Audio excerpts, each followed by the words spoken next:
하나님 말씀은 열왕기상 2장 36절에서 46절까지입니다. 열왕기상 2장 36절에서 46절까지 말씀 번갈아 가며 읽습니다. 제가 먼저 읽겠습니다.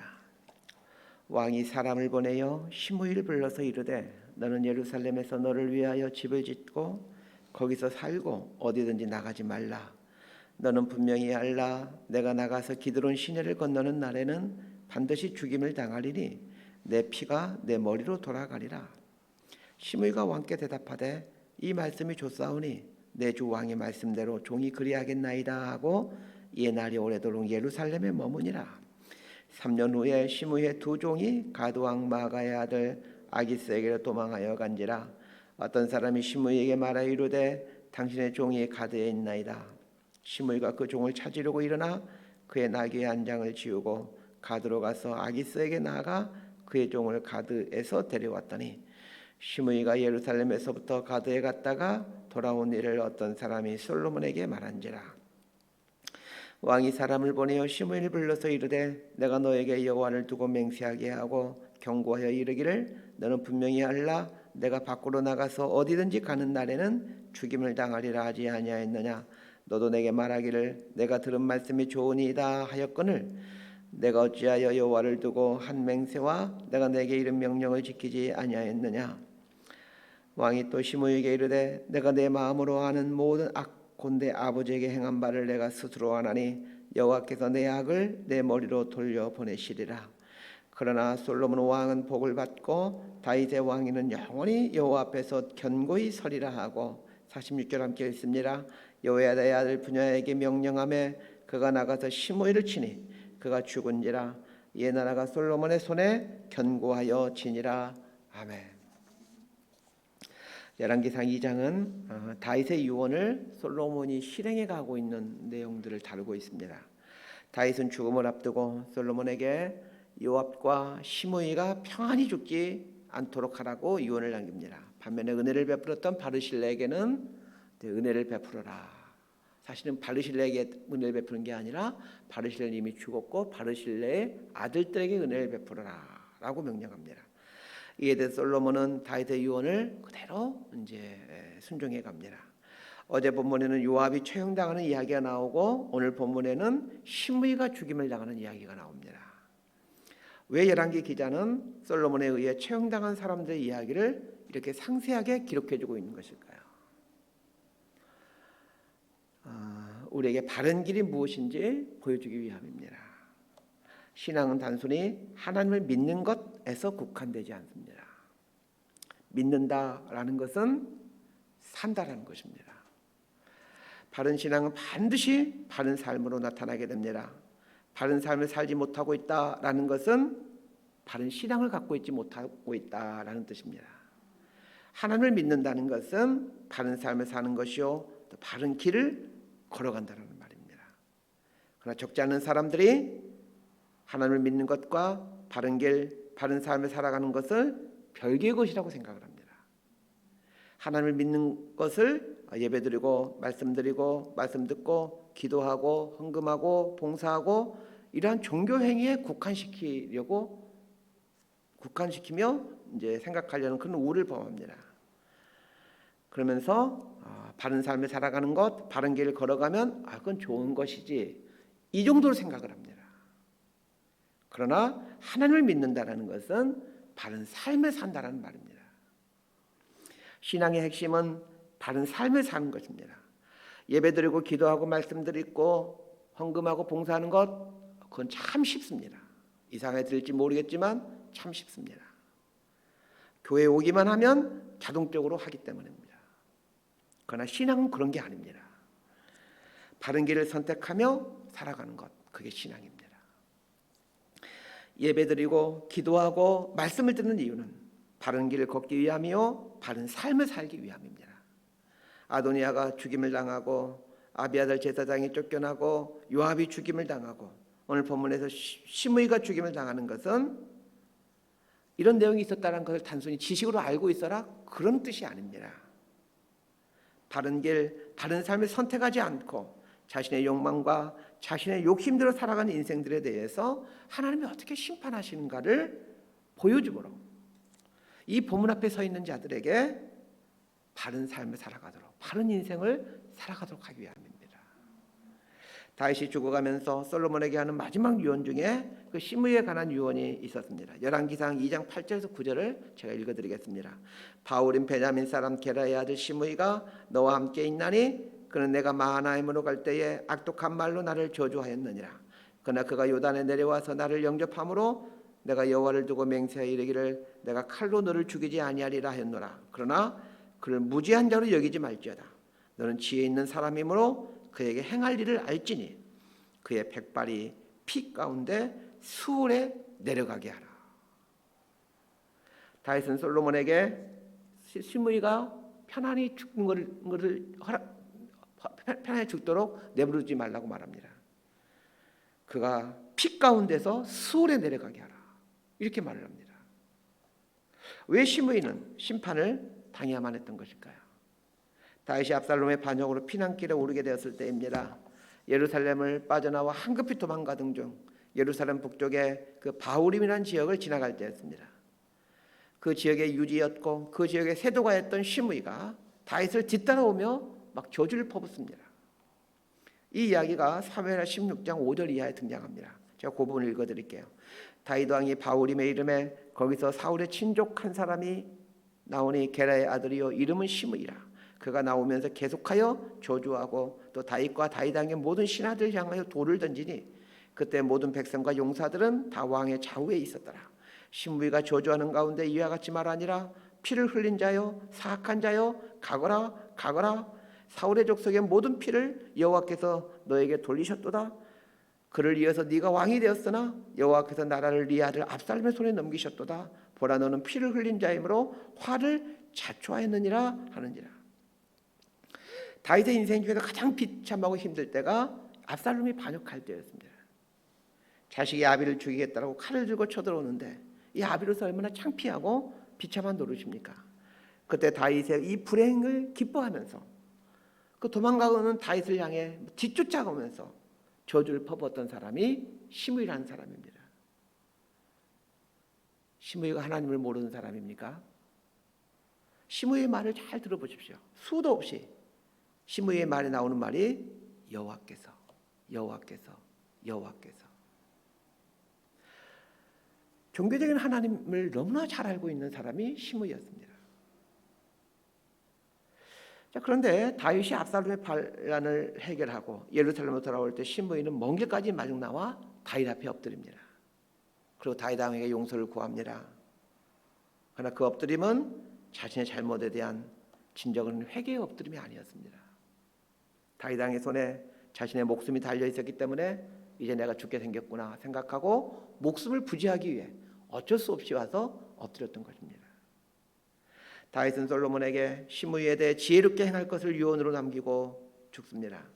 솔로몬은 시므이에게 가택연금 조치를 취합니다. 예루살렘을 벗어나지 말라고 명령합니다. 가택연금을 하는 이유는 시므이가 자신의 고향으로 돌아가 이전처럼 영모를 계획할 수 있었기 때문입니다. 자, 오늘 보면 36절에서 38절까지 말씀 함께 읽습니다. 시작. 왕이 사람을 보내어 시므이를 불러서 이르되 너는 예루살렘에서 너를 위하여 집을 짓고 거기서 살고 어디든지 나가지 말라. 너는 분명히 알라. 내가 나가서 기드론 시내를 건너는 날에는 반드시 죽임을 당하리니 내 피가 내 머리로 돌아가리라. 시므이가 왕께 대답하되 이 말씀이 좋사오니 내 주의 왕의 말씀대로 종이 그리하겠나이다 하고 이에 날이 오래도록 예루살렘에 머무니라. 솔로몬은 시므이에게 예루살렘에서만 살 것을 명령하고 시므이 또한 그러겠다고 약속합니다. 그런데 3년쯤 지났을 때에 시므이 집안에 있었던 2명의 종이 도망을 갑니다. 그 2 종이 도망간 곳은 블레셋 지역인 가드라는 지역입니다.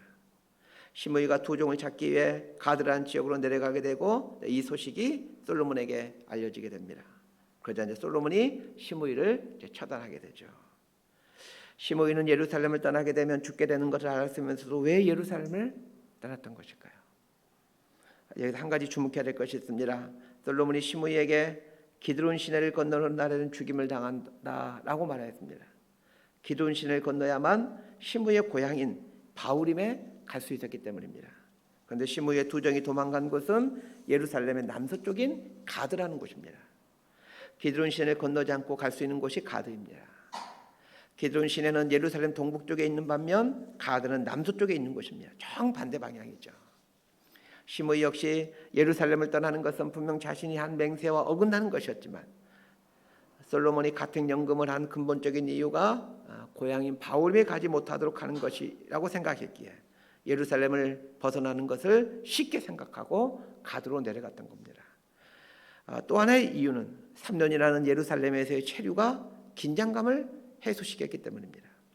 3년 동안 자신의 삶에 아무런 제재가 오지 않는 걸 보면서 예루살렘을 떠나 가드에 잠깐 내려갔다 오는 것을 대수롭지 않게 생각한 겁니다. 또 하나의 이유를 생각해 볼 수 있습니다. 두 명의 종은 시므이에게 적지 않은 재산입니다. 그 재산을 찾기 위해 3년 전에 솔로몬과 한 맹세를 소리한 것입니다. 당장의 이익 앞에 3년 전에 했던 약속을 뒤로 했던 것이죠. 여러 가지 정황으로 봐서 이 시므이라는 사람이 이제 어떤 사람인지를 여러분 머릿속에 한번 그려보시기 바랍니다. 첫 번째는 자신의 이익을 위해서 이리 붙었다 저리 붙었다 하는 사람이라는 걸 알게 됩니다. 약삭받은 사람이고 이기적인 사람이라는 걸 알게 됩니다. 압살롬에게 정권이 넘어가는 것처럼 보이자 다윗을 저주했다가 다시 다윗에게 정권이 돌아오게 되자 염치를 무릅쓰고 또 그 앞에 가서 엎드린 사람이 시므이였습니다. 두 번째는 이 시므이의 종들이 도망가는 걸 보면서 그가 평상시에 그의 종들에게 어떻게 대했는지를 알게 됩니다. 종이 도망가게 되면 사형을 당하는 시대입니다. 그럼에도 불구하고 시므이의 종들이 목숨을 걸고 도망칩니다. 왜 그렇겠습니까? 시므이의 학정에 견디지 못하고 도망간 것 아니겠습니까? 그는 이렇게 무자비한 사람이었습니다. 다윗이 고통 중에 있을 때도 무자비한 말로 저주를 퍼붓는 걸 보면서 이 사람은 참 무자비한 사람이다 라는 것을 짐작할 수 있게 됩니다. 자, 다시 한번 거듭 말씀드리지만 시므이가 하나님과 상관없는 사람입니까? 그렇지 않습니다. 다윗에게 저주하는 내용을 보게 되면 하나님의 이름을 가지고 저주합니다. 그런 하나님을 잘 아는 사람이요 하나님을 믿는 사람이었습니다. 그러나 하나님의 길, 그 바른 길을 걸어가는 사람이 아니었습니다. 하나님은 무자비함과 교활함에 대해서 반드시 심판하십니다. 우리가 살아가는 세상에서는 이 무자비하고 교활하고 그 야비한 사람들이 형통하는 모습을 종종 보게 됩니다. 나와 별 상관이 없는 악인들이 형통하는 모습을 보면 그래도 견딜만 하고 그래도 참을만 합니다. 그러나 나와 밀접한 관계를 맺고 심지어는 나를 이용하고 나를 짓밟음으로 내 삶에 큰 아픔을 준 사람이 형통하는 것을 볼 때마다 신앙에 대해서 하나님의 살아계심에 대해서 회의가 듭니다. 이런 것에 대해서 다윗은 시편 37편에서 우리에게 이런 말을 해주고 있습니다. 악을 행하는 자들 때문에 불평하지 말며 불의를 행하는 자들 시기하지 말지어다. 그들은 풀과 같이 속히 배임을 당할 것이며 푸른 채소같이 쇠잔할 것이미로다. 하나님은 이 세상의 악과 무자비에 대해서 심판하시는 분이십니다. 교활한 사람들 출세하고 앞서 나가는 것 같지만 영원하신 하나님은 반드시 그 악에 대해서 심판을 하십니다. 이 하나님을 두려워하며 바른 길을 선택하고 바른 길을 걸어가는 사람들이 하나님 믿는 하나님의 사람들입니다. 자, 오늘 보면 46절 말씀을 함께 읽도록 하겠습니다. 시작. 여호야다의 아들 분야에게 명령하며 그가 나가서 시므이를 치니 그가 죽은지라 이에 나라가 솔로몬의 손에 견고하여 지니라. 성경은 재미있게도 시므이가 죽임을 당하자 나라가 견고해졌다 이렇게 말하고 있습니다. 시므이의 죽음과 이스라엘 나라가 견고하게 되는 것이 무관하지 않다는 것입니다. 하나님의 뜻과 하나님의 방법에 대항하며 살아가는 사람들이 심판을 받게 되자 하나님의 나라였던 이스라엘이 견고하게 세워졌다는 겁니다. 저는 하나님께서 우리나라를 참으로 사랑하시고 우리나라를 하나님의 정의와 공의가 흘러넘친 나라로 만들어가고 계신다는 것을 한치 의심 없이 믿고 있습니다. 사회 모든 구석구석에서 하나님의 의와 공의가 세워지도록 하나님은 때로는 악에 대해서 무자비에 대해서 부도덕에 대해서 심판을 하실 겁니다. 그렇게 함으로 당신의 나라를 세워나가실 겁니다. 우리가 정말 이 하나님을 믿고 있다면 우리 삶의 영역에서도 동일하게 하나님의 의가 드러나고 정의가 불의를 심판하는 날이 온다는 것을 기억하고 살아야 될 겁니다. 이것이 바른 삶이요 또 바른 길을 선택하며 살아가는 그리스도인의 삶입니다. 말씀 정리합니다. 모든 악과 불의와 교활함과 무자비는 반드시 하나님의 심판 앞에 서게 됩니다. 하나님의 영광보다 자신의 영광과 안락을 추구하는 사람들이 심판을 당하고 불의를 일삼는 자들이 부끄러움을 당한 걸 보면서 이 바른 신앙인의 삶에 대해서 생각을 해보게 됩니다. 우리 그리스도인들은 신앙과 삶이 괴리되었다라는 비난을 세상 사람들로부터 받고 있습니다. 아도니아, 아비아달 제사장, 요압 장군, 시므이 이들은 모두 하나님을 섬기고 있는 이스라엘 사람들이요 신앙 공동체의 일원이었습니다. 그럼에도 불구하고 그들은 잘못된 길, 잘못된 삶을 살았습니다. 이에 대해서 하나님은 분명하게 심판을 하셨습니다. 그리고 그 사실을 성경에 기록하게 해두므로 성경을 읽고 있는 우리들에게 경고를 하고 있습니다.